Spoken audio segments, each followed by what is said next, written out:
ওয়ানডের captaincy হারিয়েছেন, test captaincy নিজেই ছেড়ে দিয়েছেন। এবার টি-20 দল থেকে বাদ পড়লেন নাজমুল হোসেন শান্ত। সময়টা তার একদমই ভালো কাটছে না।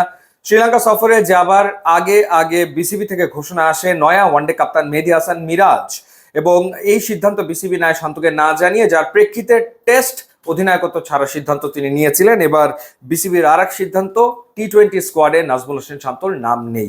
সবশেষ 19টা ম্যাচে 50 দেখা পাননি, সেই কারণে তিনি বাদ পড়েছেন। এছাড়া টি-20 দল থেকে বাদ পড়েছেন সৌম্য সরকার, বাদ পড়েছেন হাসান মাহমুদ এবং তানভীর।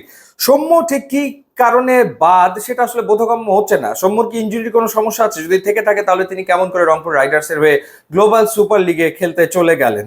তো সেই ব্যাখ্যাটা আমরা আসলে বিসিবির কাছ থেকে পাইনি। হাসান মাহমুদ তানভীরকে বাদ দেওয়া হয়েছে এবং 13 মাস পর দলে জায়গা ফিরে পেয়েছেন বা ফিরে এসছেন Mohammad Saifuddin. Pace bowling all rounder Mohammad Saifuddin 13 মাস পর আবারও দলে ফিরেছেন।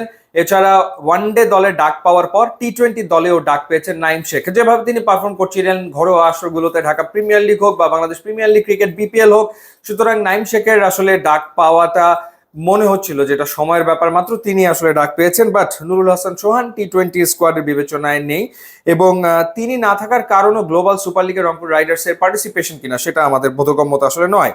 দলটা কিরকম হলো সেটা যদি আপনাদের জানাই, দলের অধিনায়ক লিটন কুমার দাস, তানজিদ হাসান তামিম, পারভেজ হোসেন ইমন, মোহাম্মদ নাইম শেখ, তাওহিদ হৃদয় রয়েছেন, জাকের আলী অনেক রয়েছেন, শামীম হোসেন পাটোয়ারি আরো একটা সুযোগ পাচ্ছেন, যদিও যে দুটো টি-20 সিরিজ তিনি খেলেছেন, একটা সংযুক্ত আরব আমিরাতের বিপক্ষে এবং আর একটা পাকিস্তানের বিপক্ষে, একটাতেও তিনি রান করতে পারেননি। তারপরেও তার উপরে আস্থা রেখেছে বিসিবি। এরপর রয়েছেন মেহেদী হাসান মিরাজ, এবং মেহেদী হাসান মিরাজকে নিয়ে নির্বাচকরা তারা আসলে আস্থাহীনতায় ভুগেছেন টি-20 ফরম্যাটে, এবং তারা এগিয়ে রাখছিলেন শেখ মেহেদীকে, এবং সেটা তারা আসলে সংবাদ সম্মেলনে বলেছেন।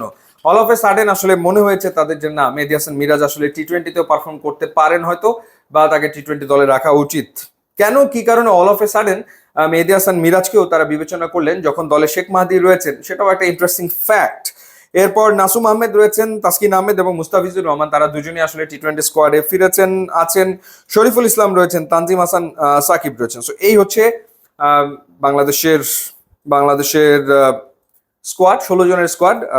2022 সালের অগাস্টে আফগানিস্তানের বিপক্ষে সবশেষ টি-20 খেলেছেন নাইম শেখ, এবং গত বছর মে মাসে জিম্বাবুয়ের বিপক্ষে সবশেষ টি-20 খেলেছেন মোহাম্মদ সাইফুদ্দিন। এই দুজন আবারও ফিরেছেন। সো এই হচ্ছে ওভারঅল স্কোয়াড, বাংলাদেশের স্কোয়াড। দেখা যাক এই স্কোয়াড শ্রীলঙ্কার বিপক্ষে টি-20 সিরিজে ইতিবাচক ফলাফল করতে পারে কিনা, কারণ টি-20 ফর্মেটে বাংলাদেশের পারফরমেন্স খুবই করুণ অবস্থা। সংযুক্ত আরব আমিরাতের বিপক্ষে সিরিজ আর, এরপর পাকিস্তানের বিপক্ষেও সিরিজ আর, শ্রীলঙ্কার বিপক্ষে জয়ের দেখা বাংলাদেশ পাবে কিনা সময় বলে দিবে। ইউটিউব ইনস্টাগ্রাম লিঙ্ক আছে, আপনার যোগ দিলে খুবই খুশি হবো। And thanks for watching.